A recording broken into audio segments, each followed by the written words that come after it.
ভাবে কবর জিয়ারত করব এবং আল্লাহর কাছে কিভাবে দৃঢ় তওবা করব। কবর জিয়ারত করার জন্য সালাম দিবেন, কবরে গিয়ে সালামুন আলাইকুম তারা কম মিনিন ওয়া ইন্না ইনশাআল্লাহ বিকুম লাহিকুন দোয়া পড়বেন এবং সেই সাথে মুর্দার জন্য সওয়াব পাঠানোর জন্য আরও যে সমস্ত উপায়গুলো আছে, দান সাদকা করা মুর্দার তরফ থেকে, সেগুলো করবেন। মাইয়াতের জন্য আল্লাহর কাছে দোয়া করবেন, ইস্তেগফার করবেন, আল্লাহুম্মা গফির লাহু ওয়ারহামহু ওয়াকরিমহু ওয়াহসিন নুজুলাহু ওয়াদখিলহুল ফিরদাউসাল আ'লা ওয়া নাক্কি মিনাদ দুনুবি ওয়াল খাতায়া কামা ইউনাক্কা আস-সাবুল আবিদু মিনাদ দানাস আল্লাহুম্মা আগসিলহু বিল মাই ওয়াস সালজি ওয়াল বারাদ।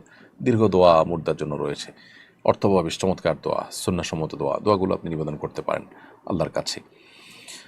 আর দোয়া করার সময় আপনি কবরের ওখানে যে দোয়া করতে চান, সেক্ষেত্রে কবরের দিকে ফিরে, মানে কবরবাসীর কাছে চাচ্ছেন সেরকম সাদৃশ্য যেন না হয়, কেবলমুখী দোয়া করলেন এবং জুতা খুলে যথাসম্ভব কবরে প্রবেশ করলেন। একান্ত কবরস্থানের ভেতর দিয়ে যদি হাঁটেন তাহলে সেক্ষেত্রে জুতা পায়ে হেঁটে যেতে পারেন, কিন্তু কবরের উপরে যদি কখনো উঠা লাগে তাহলে সেক্ষেত্রে জুতা পায়ে দিয়ে উঠবেন না।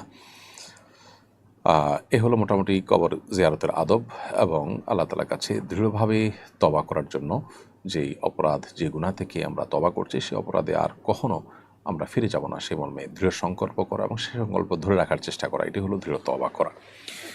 আর তওবার ভাষ্য হিসাবে বা ইস্তেগফারের ভাষ্য হিসাবে সাইয়্যিদুল ইস্তেগফার সবচাইতে শ্রেষ্ঠ ইস্তেগফার, যেটা সাইয়্যিদুল ইস্তেগফার, যেটা রাসূল সাল্লাল্লাহু আলাইহি ওয়াসাল্লাম শিখিয়েছেন, আল্লাহুম্মা আনতা রাব্বি লা ইলাহা ইল্লা আনতা, শেষ পর্যন্ত এটা হলো সবচেয়ে উত্তম।